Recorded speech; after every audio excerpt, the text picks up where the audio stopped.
Pois bem, irmãos, dando início aqui então à nossa última aula, né? A aula derradeira do nosso curso de Cosmovisão do ano de 2025.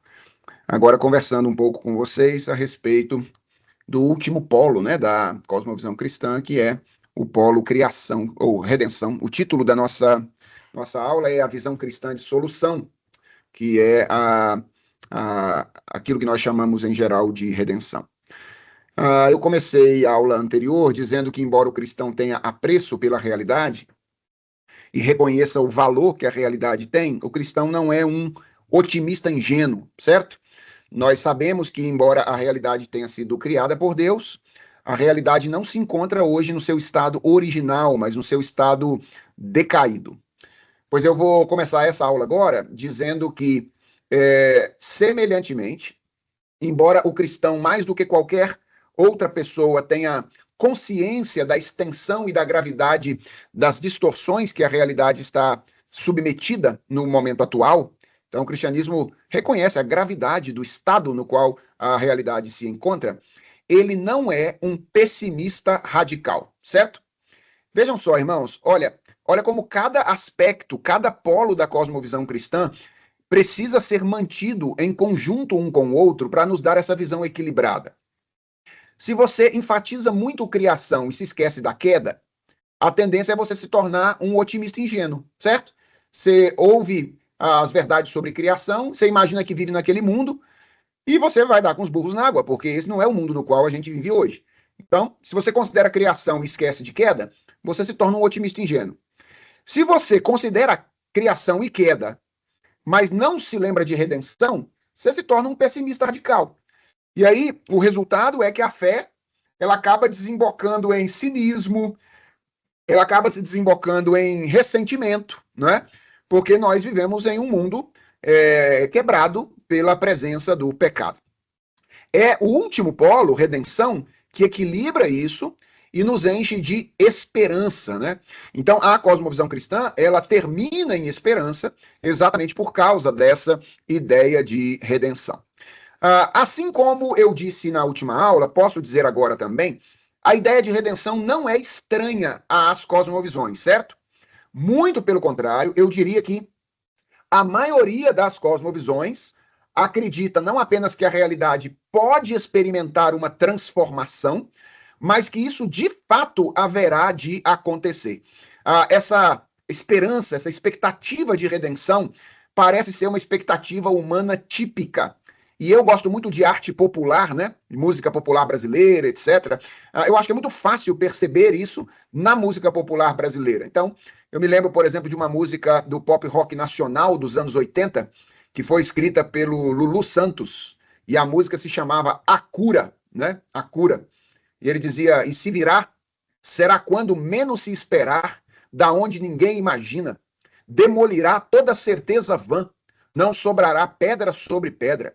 E ele termina a canção dizendo, existirá e toda raça então experimentará para todo mal a cura.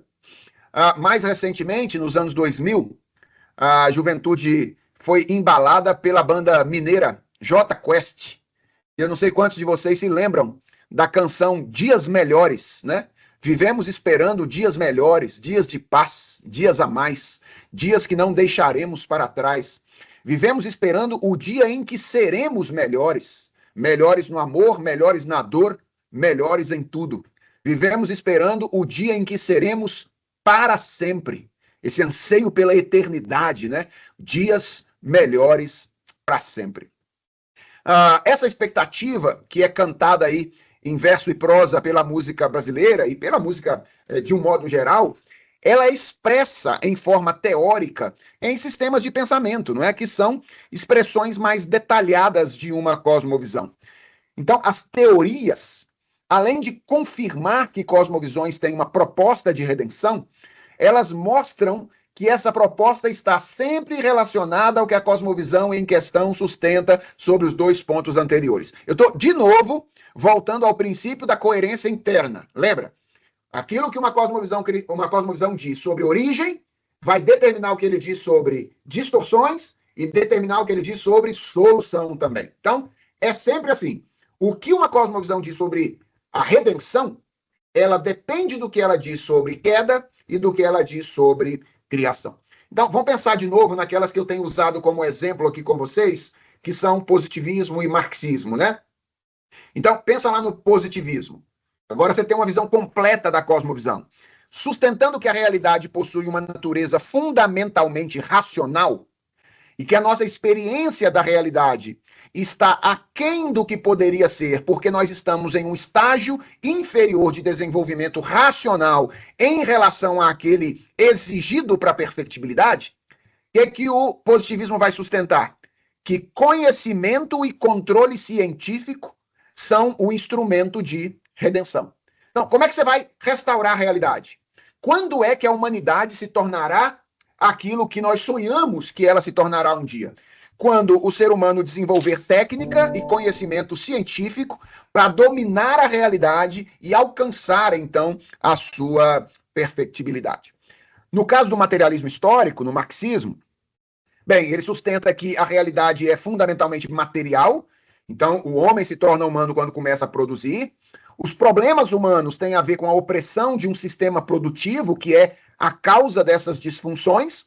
E o que seria, então, a redenção no marxismo? Seria, obviamente, a superação desse modelo econômico e o consequente estabelecimento de um outro modelo econômico, geralmente através de um movimento revolucionário. Então, o caminho para o admirável mundo novo, vamos dizer assim, no marxismo, seria uma revolução política e econômica que colocaria fim ao modelo capitalista de produção e estabeleceria um novo modelo de produção, que é o modelo socialista ou o modelo comunista, né? Então, como vocês percebem, irmãos, vejam só, positivismo, marxismo, podem ser, e frequentemente são, não apenas teorias sociológicas, mas cosmovisões rivais mesmo do cristianismo, porque isso aqui é outro evangelho. É o que o apóstolo Paulo diz lá em Gálatas, quando diz, olha, eu estou assustado que vocês estejam passando deste evangelho para outro evangelho, né? E aqui fica claro que esse é outro evangelho mesmo. O evangelho positivista é o evangelho que diz, nós vamos nos salvar por meio de acúmulo de conhecimento científico. O evangelho marxista é, nós vamos nos salvar por meio de uma revolução econômica, não é? Então, aquilo que você diz sobre criação e queda determina o que você diz a respeito sobre a redenção. A cosmovisão cristã, ela também possui uma convicção a respeito da redenção. Na verdade, vamos lá, eu diria que essas propostas de redenção que eu mencionei até agora, elas são, na verdade, arremedos da proposta cristã, que é singular em alguns aspectos particulares, né? Então, o que eu quero fazer com vocês aqui agora é basicamente apresentar alguns aspectos dessa singularidade, né? Singularidade da visão cristã de redenção em relação a outras visões que aparecem em outras cosmovisões. E eu começo dizendo que o princípio de coerência básica, ele também se aplica à cosmovisão cristã. Então, vejam, a visão que o cristão tem a respeito da redenção, ela está diretamente relacionada às suas convicções a respeito da origem e natureza da realidade e das distorções que nós experimentamos na realidade. Então, vamos retomar aqui. O que a gente viu nas nossas primeiras aulas sobre cosmovisão cristã? Primeiro, que nós sustentamos que a realidade é fundamentalmente espiritual ou religiosa. E acabamos de ver que nós sustentamos que as distorções que existem na realidade passaram a existir como resultado da quebra dessa relação entre Deus e a realidade. Então, o entendimento cristão a respeito de origem é sobre Deus e a nossa relação com Ele. O entendimento cristão de distorções é a causa disso tudo foi a quebra da relação entre Deus e o homem. Obviamente, o entendimento cristão a respeito da redenção será o de que ela é fundamentalmente espiritual, ou seja, redenção é um termo espiritual, de sentido espiritual, e que consiste na reconciliação da realidade com Deus. Ora, se a queda é a ruptura da relação entre Deus e o homem, e consequentemente entre Deus e a realidade, a redenção é o oposto disso. A redenção consiste na reconciliação da realidade com Deus. Ou seja, à luz da fé cristã, o mundo, a realidade, precisa de muito mais do que acúmulo de conhecimento racional. Isso é insuficiente para resolver o problema da humanidade. A humanidade precisa de muito mais do que uma eventual mudança de modelo político-econômico. O que a realidade precisa, à luz de uma perspectiva cristã? Ela precisa ser levada de volta à relação com o Criador, da qual ela foi destituída por ocasião da queda em pecado. Isso é cristianismo, certo? Isso é cristianismo. É a visão cristã sobre a solução para os problemas da realidade. Bem, quero mostrar para vocês, então, nessa última aula, que a visão cristã de redenção ela é singular em pelo menos 3 aspectos em relação a outras visões de redenção, certo? Em primeiro lugar, ela é singular em relação ao agente da redenção. Em outras cosmovisões, irmãos, a redenção costuma ser sempre um resultado daquilo que o homem faz. É claro, as diferentes cosmovisões, elas podem se diferenciar, e elas costumam se diferenciar, quanto ao o que deve ser feito pelo homem para que a redenção seja alcançada. Mas elas são sempre semelhantes quanto a quem deve fazer. E esse quem é sempre o homem. Então, numa perspectiva não cristã, em geral, redenção é uma conquista meritória, certo? É alguma coisa que o homem constrói com as suas próprias mãos. Para usar, já que a gente está falando de MPB, para usar aqui agora o Ivan Lins, depende de nós, certo? Ou seja, se o mundo vai ser diferente, se esse mundo ainda tem jeito, e etc. Isso depende de nós. Em outras visões de mundo, geralmente é isso mesmo. Depende do ser humano. A fé cristã, ela se distingue inicialmente pela afirmação de que a transformação da realidade é primariamente e fundamentalmente um ato de Deus. O agente da redenção é o Senhor. Então, segundo a fé cristã, vejam só, irmãos, redenção não é uma conquista, não é uma construção. Redenção é uma dádiva. Redenção é um presente gratuito que a realidade haverá de receber.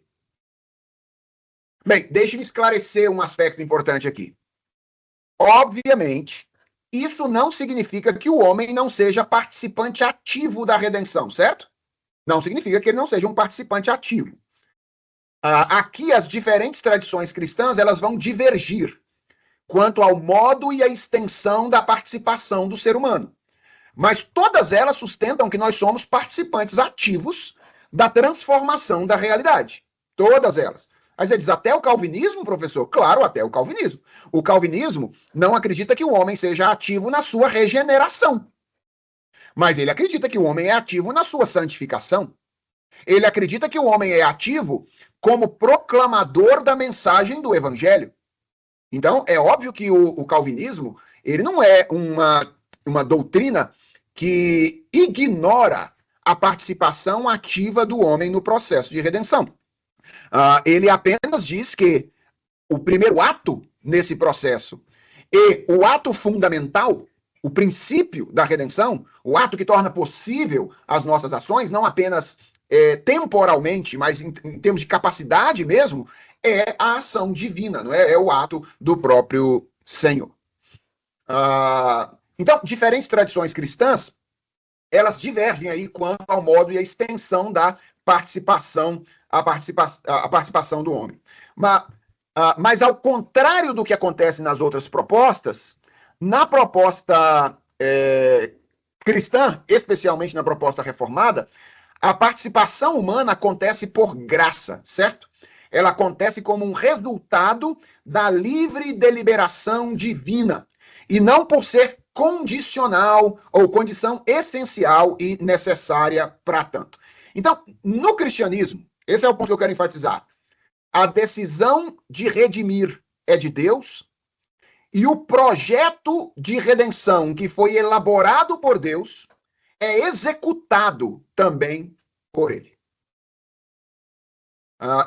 Eu creio, irmãos, que aqui está um dos maiores distintivos da visão cristã de redenção em relação a outras visões. Porque a implicação do que nós acabamos de dizer aqui é que a proposta cristã é singular no que diz respeito à segurança de redenção.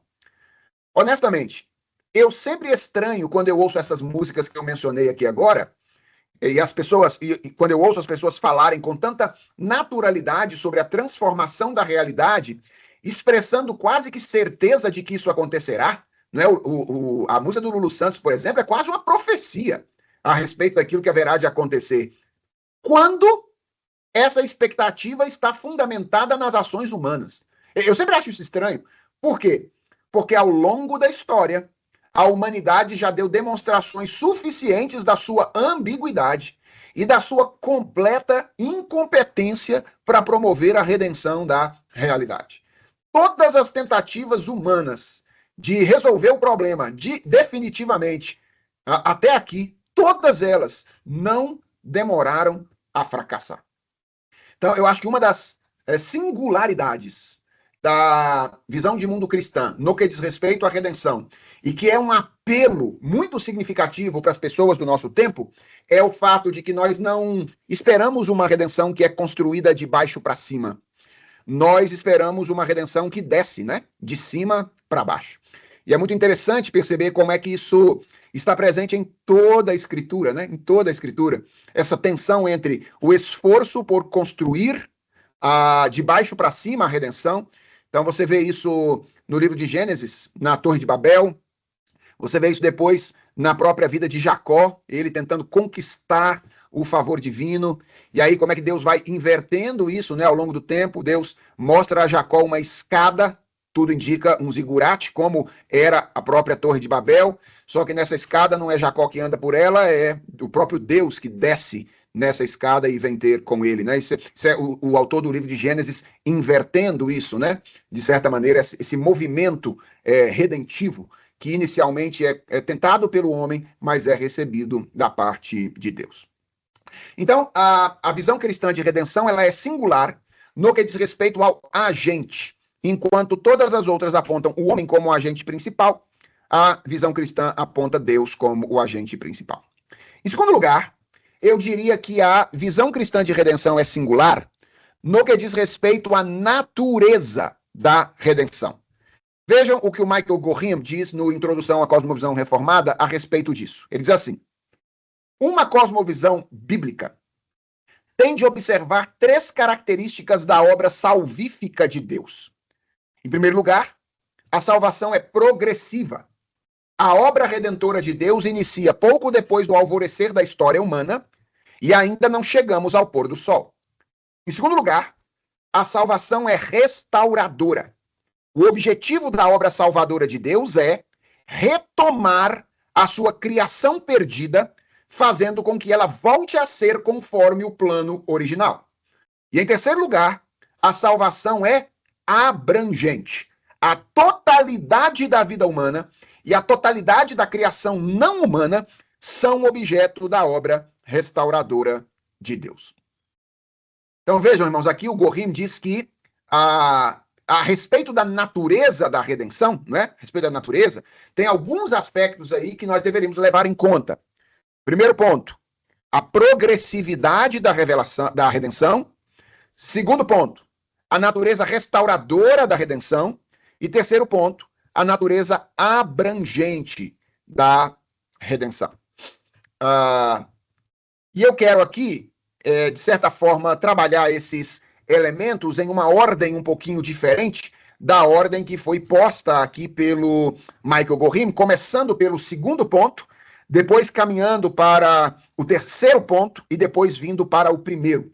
Então, eu vou inverter a ordem aqui, vou começar do 2, depois do 3 e depois para o 1, porque eu acho que isso, logicamente, nos ajuda a entender o movimento que estamos fazendo aqui. Então, o primeiro ponto importante aqui é que a natureza da redenção é restauradora, certo? Vejam o que o Albert Wolters diz sobre as palavras que a Bíblia usa para se referir à redenção. Esse parágrafo é muito interessante. Ele diz assim: é surpreendente que todas as palavras básicas que descrevem a salvação na Bíblia sugerem o retorno a um estado ou situação originalmente bom. Num sentido muito importante, essa restauração significa que a salvação não traz nada de novo.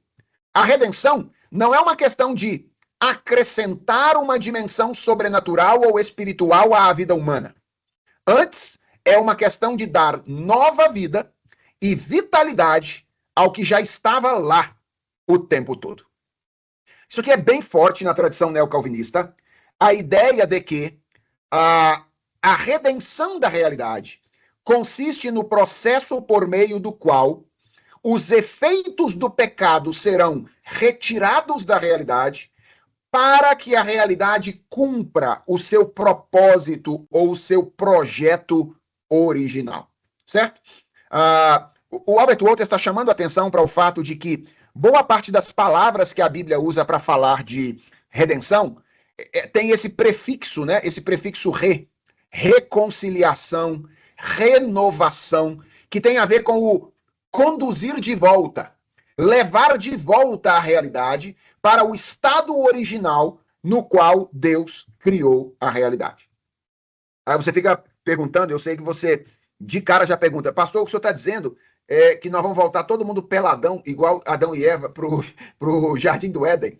Veja só, muitos teólogos, quando lidam com essa questão da redenção e trabalham com essa ideia do retorno à condição original, fazem questão de distinguir redenção e repristinação, certo? O que é repristinação?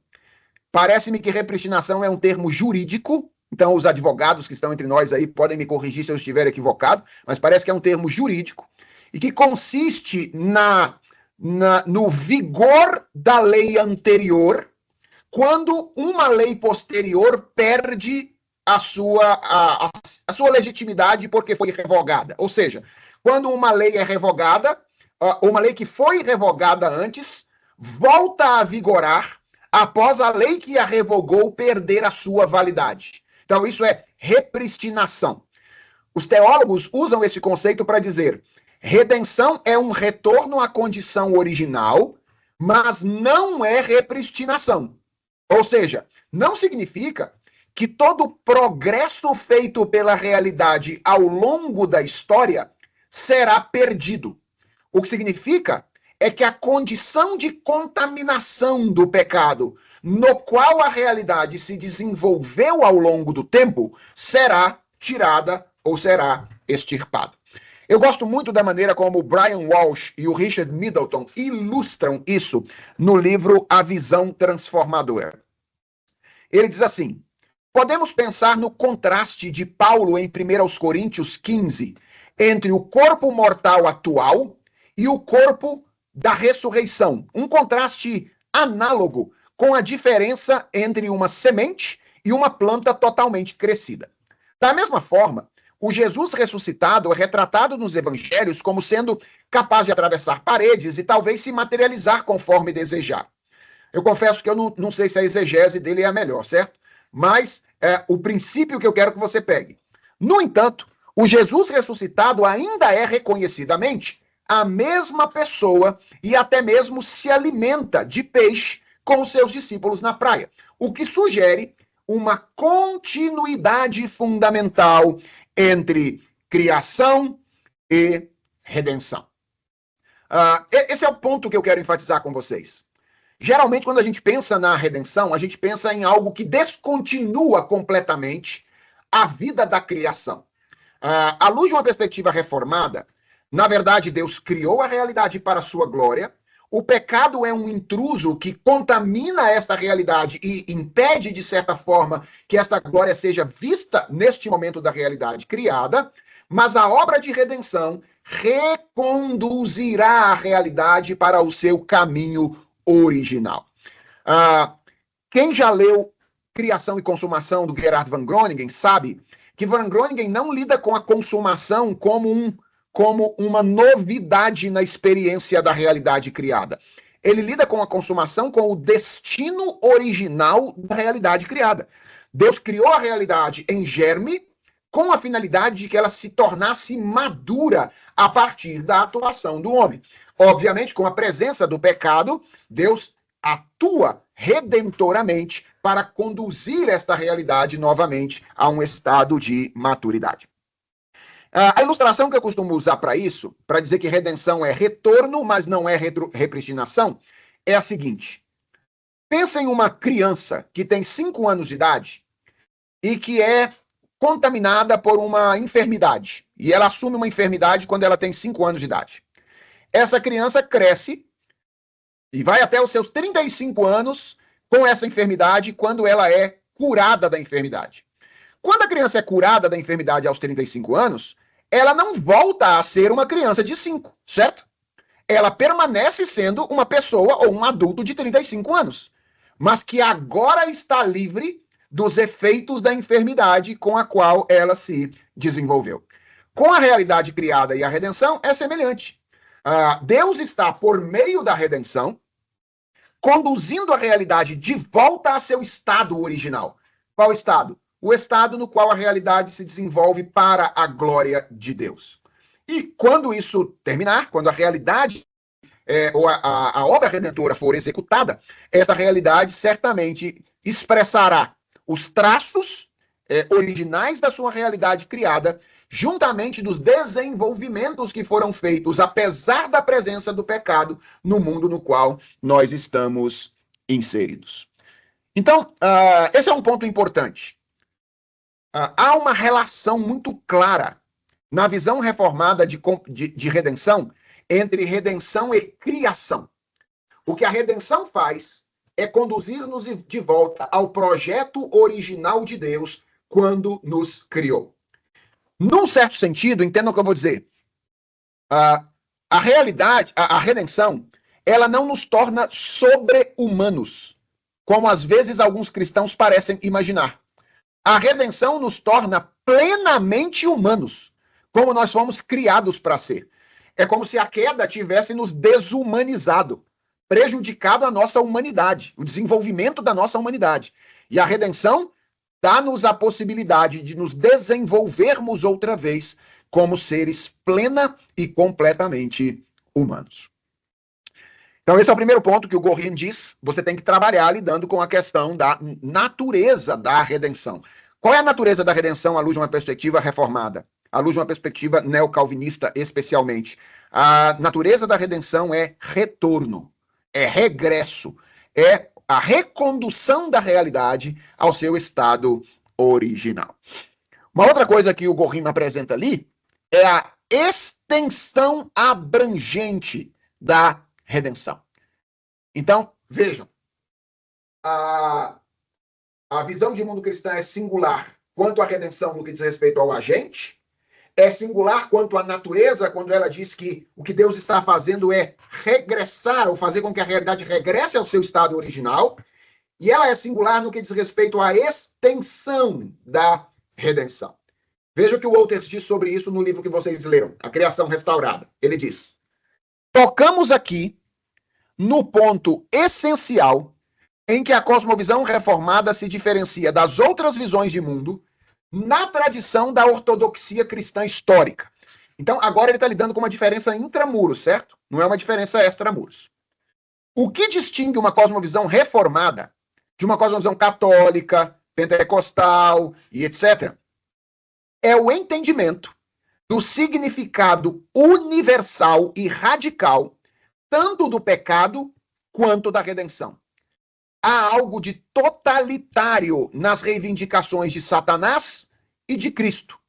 Nada em toda a criação é neutro, no sentido de ser intocável pela disputa entre esses dois adversários.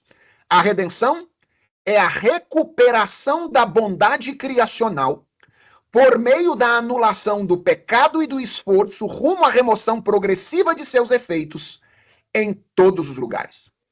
Vejam essa definição, irmãos, eu acho fabulosa. A redenção é a recuperação da bondade criacional por meio da anulação do pecado e do esforço rumo à remoção progressiva de seus efeitos em todos os lugares. É claro que tem um pezinho pós-milenista aqui nessa definição, né? Vocês perceberam ali, né? Nessa remoção progressiva de seus efeitos em todos os lugares. Então, eu, como alguém que não sou pós-milenista, talvez mudasse essas palavras se eventualmente fosse escrever esta definição. Mas peguem o ponto central. O ponto central é a abrangência do impacto da redenção. É o tamanho do impacto da redenção. Lembra que quando eu falei sobre criação, eu disse que a visão reformada de criação é abrangente. Ela acredita que Deus criou o universo da natureza e Deus criou o universo da cultura. Tudo é obra da mão divina. Pois agora eu continuo dizendo que a visão cristã ou reformada da redenção também é uma visão abrangente. Ou seja, a visão reformada é a visão de que Deus está redimindo ou fazendo novas todas as coisas. Certo? E eu gosto de enfatizar isso, irmãos, porque a minha geração, talvez tenha muita gente da minha geração aqui, talvez, ou parece ter tido a sua visão de eternidade modelada pela novela A Viagem da Globo. Lembra da novela A Viagem da Globo? Que de cristão não tinha nada, era espírita. Aquela ideia de um gramadão verde, assim, um gramadão verde. Um monte de alma penada vagando num eterno ócio por toda a eternidade, sem fazer nada. Né? Quando você diz para um crente, por exemplo, que na eternidade nós vamos trabalhar, nós vamos estudar, o cabra quase se desespera. Ele fala, trabalho na eternidade? Como assim? Depois de todo esse tempo de trabalho, a Bíblia fala que lá é um descanso. Não é? Claro, ela é um descanso, não no sentido de que nós não teremos atividade. É um descanso de que aquilo que nos traz cansaço numa perspectiva bíblica, que é o afastamento de Deus, será retirado da nossa experiência. Mas vejam como, por exemplo, o profeta Isaías descreve o reinado messiânico com textos que tanto falam da restauração do universo natural quanto do universo cultural. Isaías 11, de 6 a 9. Passagem que é um registro do reinado messiânico. O lobo habitará com o cordeiro, e o leopardo se deitará junto ao cabrito. O bezerro, o leão novo e o animal cevado andarão juntos, e um pequenino os guiará. A vaca e a ursa pastarão juntas, e as suas crias juntas se deitarão. O leão comerá palha como o boi. A criança de peito brincará sobre a toca da áspide, e o já desmamado meterá a mão na cova do basilisco. Não se fará mal, nem dano algum em todo o meu santo monte, porque a terra se encherá do conhecimento do Senhor, como as águas cobrem o mar. Então, essa é a descrição do universo natural afetada ou afetado pela redenção em Cristo. Vejam, não interessa se você interpreta esse texto de maneira literal ou figurada, certo? O ponto que eu quero chamar a sua atenção é que, para o qual eu quero chamar a sua atenção, é que o autor, né, do texto bíblico, o profeta Isaías, diz claramente que a inimizade que existe na realidade entre ela própria e entre ela e o homem deixará de existir quando a redenção estiver efetivada. E o segundo texto, tão importante quanto, é Isaías 2:4. E vejam como é que aqui nós temos uma imagem, não do universo natural, mas do universo cultural transformado pela redenção.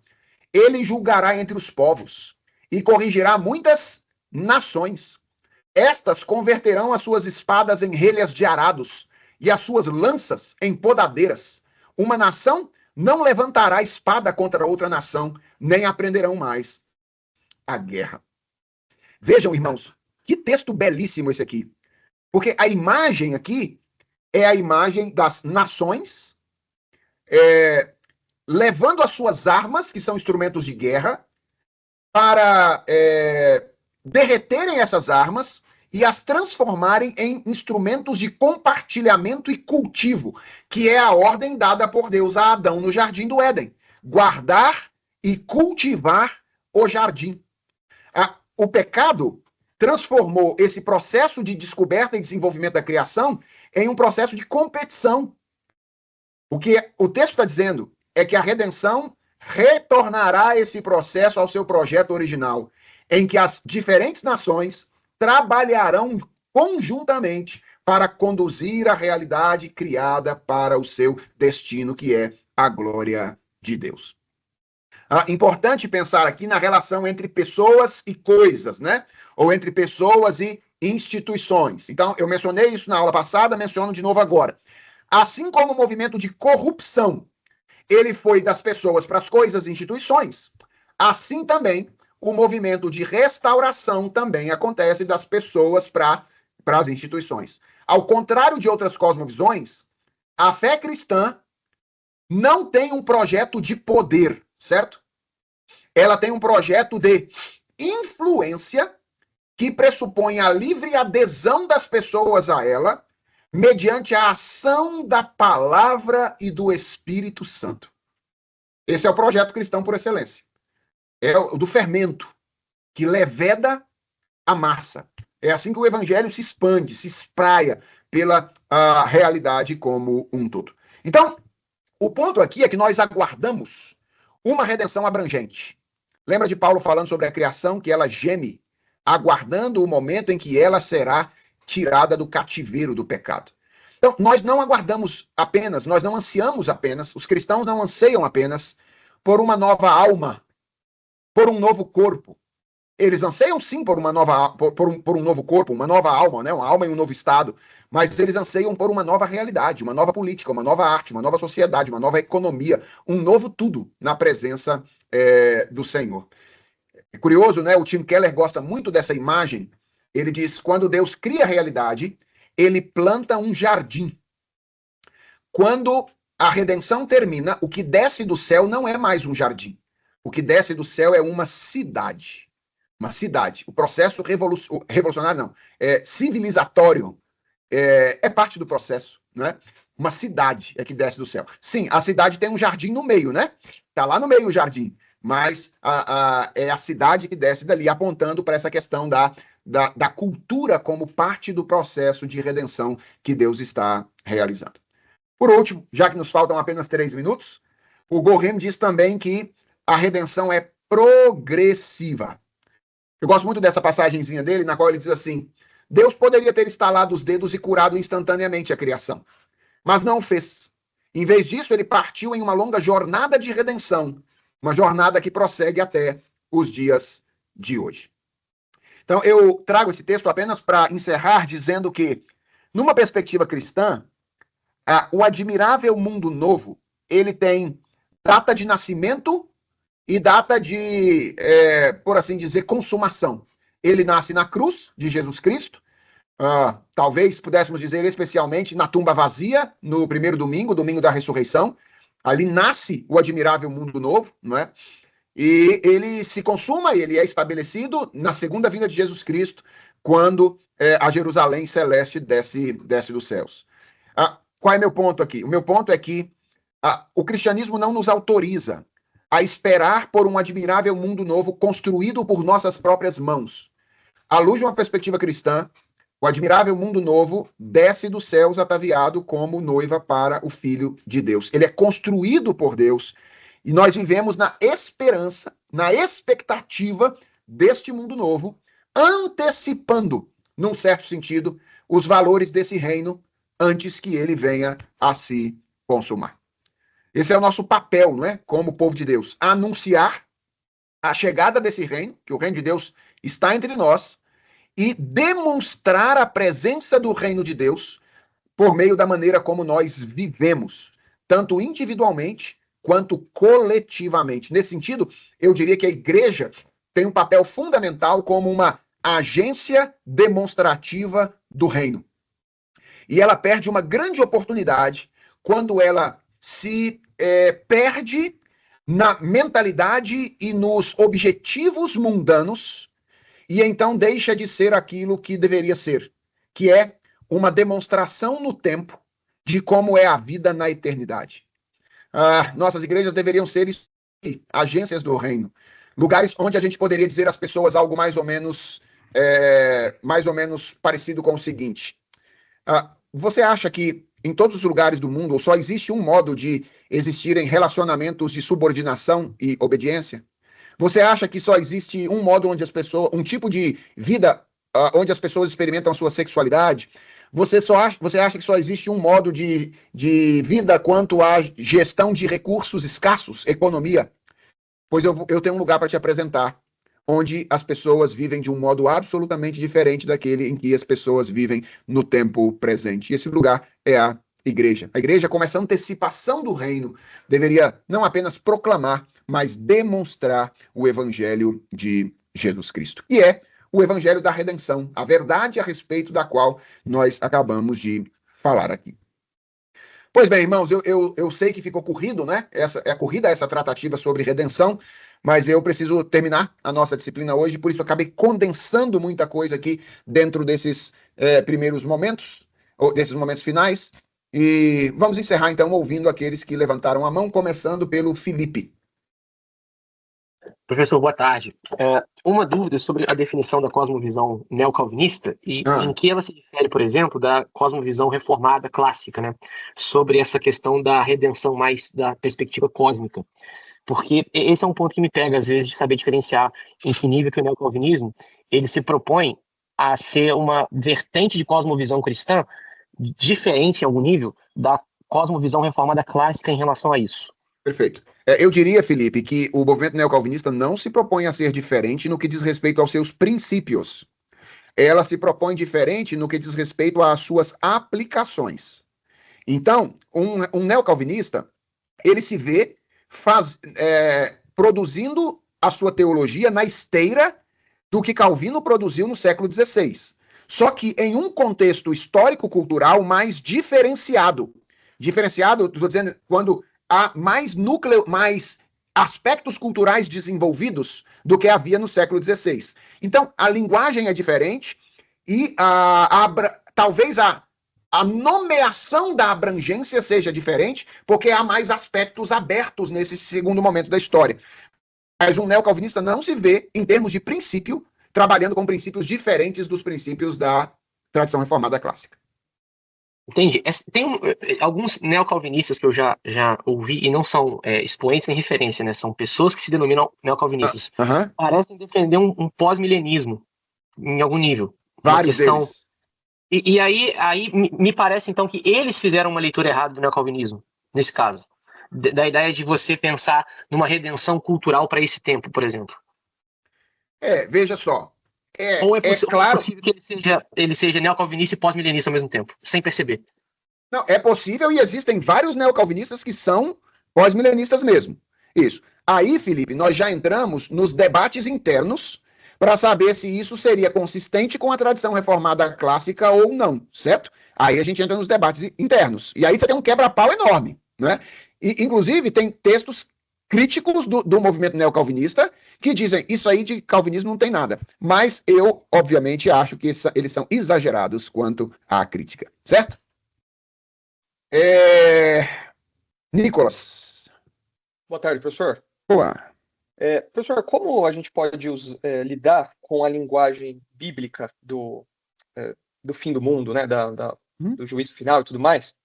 Novo céu e nova terra, todo aquele momento final da história, onde parece ser uma linguagem muito mais de destruição da presente ordem, mais uma descontinuidade do que a gente vê hoje. Como que a gente consegue encaixar renovação? Como que a gente consegue encaixar essa linguagem nesse contexto que parece ser muito, muito diferente? Não só algo renovado, mas algo realmente novo. Tá. Eu recomendo que você volte aos textos, especialmente aos textos de 1 de Pedro, por exemplo, 2 de Pedro, porque você vai perceber que as metáforas que são usadas lá, inclusive, elas são geralmente extraídas da metáfora do tratamento do fogo com o ouro. Em geral, é de lá que vem a metáfora. E a metáfora, a gente sabe, ela é submeter algo ao aquecimento, para que as impurezas sejam retiradas e aquilo que é puro permaneça. Essa é a imagem. Então, quando Pedro, por exemplo, fala da realidade destruída com o fogo, esse é o contexto e esta é a metáfora. É claro que vai ter coisa que vai ter descontinuidade, eu não tenho nenhuma dúvida disso. A minha afirmação é que, assim como há textos bíblicos que falam de descontinuidade, há textos que falam de continuidade. Por exemplo, há no Apocalipse um texto que fala que todos os príncipes das nações trarão as suas riquezas e depositarão aos pés do Cordeiro. Então, essas riquezas depositadas das nações aos pés do Cordeiro seriam o quê? Certamente coisas que pertencem às nações, porque foram descobertas, criadas por elas, mas que foram feitas na esteira do mandato cultural dado em Gênesis e, portanto, elas cumpriram o propósito de Deus para aquilo que haverá de vir. Respondendo em termos de princípio, Nicolas, eu diria, há continuidade e descontinuidade no que diz respeito à consumação em relação ao período anterior, e o que continua e o que descontinua é uma briga lascada entre os estudiosos também.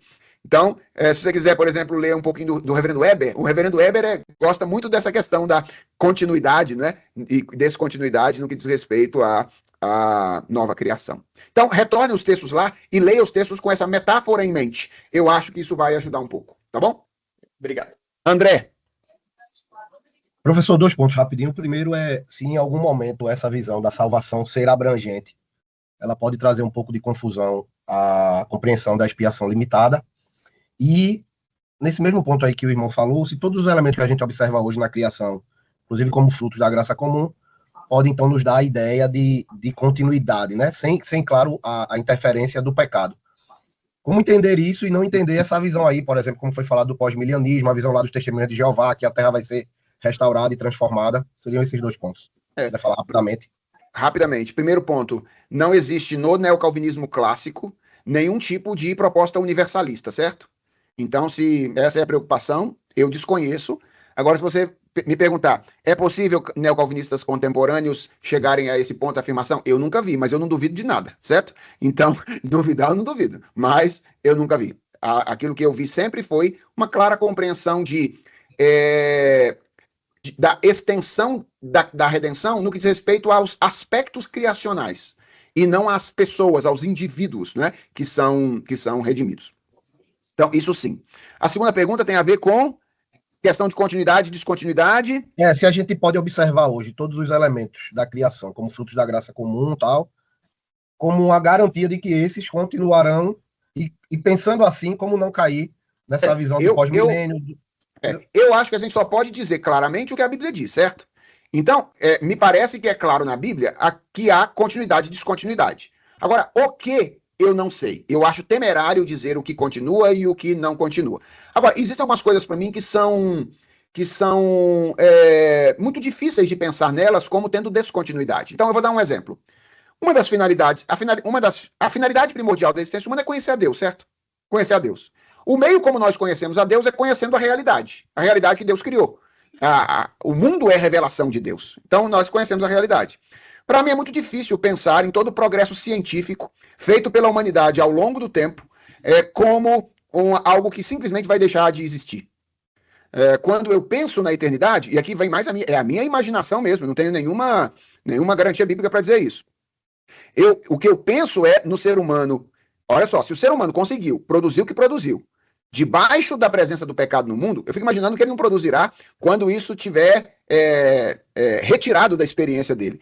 Então, eu brinco com os meus filhos que eu acho que a gente vai passar férias em Marte, quando o mundo terminar. Assim, eu acho que a exploração espacial, que hoje já é um negócio gigantesco e que permite a gente ficar embasbacado com a grandeza de Deus, eu imagino que ela vai ser muito mais profunda depois que o pecado for retirado da realidade, quando Jesus Cristo retornar a esse mundo. Porque talvez, professor, acho que é difícil para a gente compreender a continuidade desses elementos, porque a gente não consegue enxergar elas sem a presença do pecado, que é o que nós vemos hoje, né? Então, como ver essa continuidade de desenvolvimento científico, educação, política, trabalho, Por isso que é mais fácil a gente entender que vai ser um mundo totalmente diferente. Não, e veja só, e porque a gente se acostumou com essa ideia na nossa teologia. Os membros da igreja falam do habitat definitivo de Jesus Cristo com os homens, chamando-o de céu. Isso está errado, gente, isso está errado. Céu na Bíblia é estado intermediário.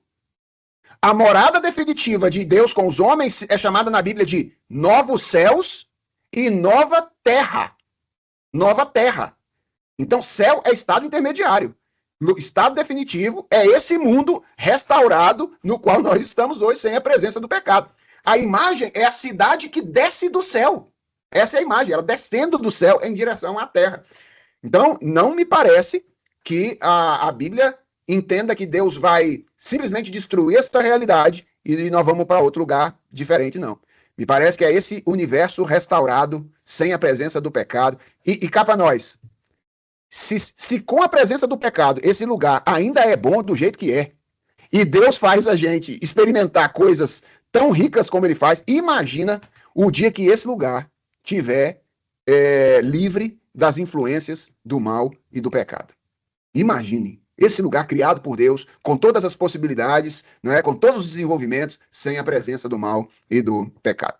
Mas tem esse problema aí, teológico mesmo, nós nos acostumamos com essa ideia de um outro lugar diferente. Sim, Mairi, você vai terminar a nossa aula de hoje. Não, pastor.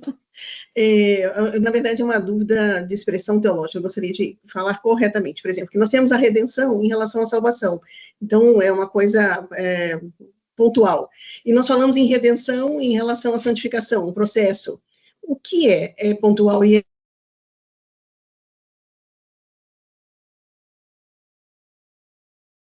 acho que ela travou, hein? Travou para vocês também?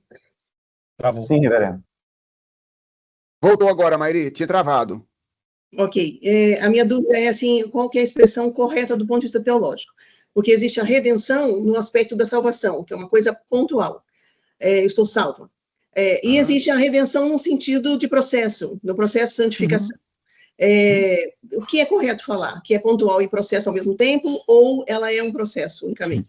O que eu posso dizer é que, teologicamente falando, assim, estou falando textos teológicos, tá? Eu nunca estudei na escritura os termos específicos para ver se eles são separados e distinguidos. Teologicamente, os autores costumam usar o termo para as duas coisas, para se referir tanto à nossa conversão, aquele momento inicial em que, não conhecendo a Cristo, nós somos convertidos e então passamos a conhecê-lo, quanto ao processo inteiro, que é histórico, que é cósmico, que tem a ver com a transformação da realidade como um todo. Então, na teologia, o que define isso é o contexto. É o contexto, não é o termo, não. Agora, eu teria que fazer uma pesquisa bíblica para saber se a teologia está seguindo a escritura nesse ponto ou está sendo mais livre nesse ponto particular. Tá bom? Ok. Irmãos, quero agradecer a todos vocês aí pelo tempo juntos. Muito obrigado pelo acompanhamento ao longo dessas 7 semanas que nós percorremos até aqui, não é? Eu faço votos de que, de alguma maneira, a nossa conversa tenha sido abençoadora para vocês e despertado vocês para reflexões que podem ser importantes para o ministério e para a vida pessoal de vocês. E nós nos vemos, sobretudo aqueles que têm mais interesse em teologia filosófica, pelo caminho aí durante o curso de vocês, tá bom? Até o dia 22 a prova está disponível. Lembrem-se da declaração de leitura também, realizar as atividades, porque depois não tem chororô, tá bom? Tem choro nem vela, porque o sistema fechou, já era. Não tem nem... Até rimou, ó. Né? Então, o sistema fechou, já era, não tem o que fazer. Pois não, Esdras, alguma coisa muito urgente? Sim, bem rapidinho. Caso o aluno não alcance a média de aprovação, existe uma segunda oportunidade ou vai ter que cursar de novo? Existe, ano que vem. Certo. Essa é a segunda oportunidade. Ano que vem a gente se vê e aí você vai ouvir tudo de novo e vai fazer as provas todas novamente. Beleza, professor. Valeu. Mas isso não vai acontecer com boa parte de vocês, não. Se acontecer, é com poucos. Não vai acontecer com muitos, não. Fiquem tranquilos, tá bom? Valeu. Forte abraço, irmãos. Deus os abençoe. Tenham uma boa semana. Tchau, tchau. Tchau, Guerreiro. Abraço. Reverendo Felipe, foi um prazer.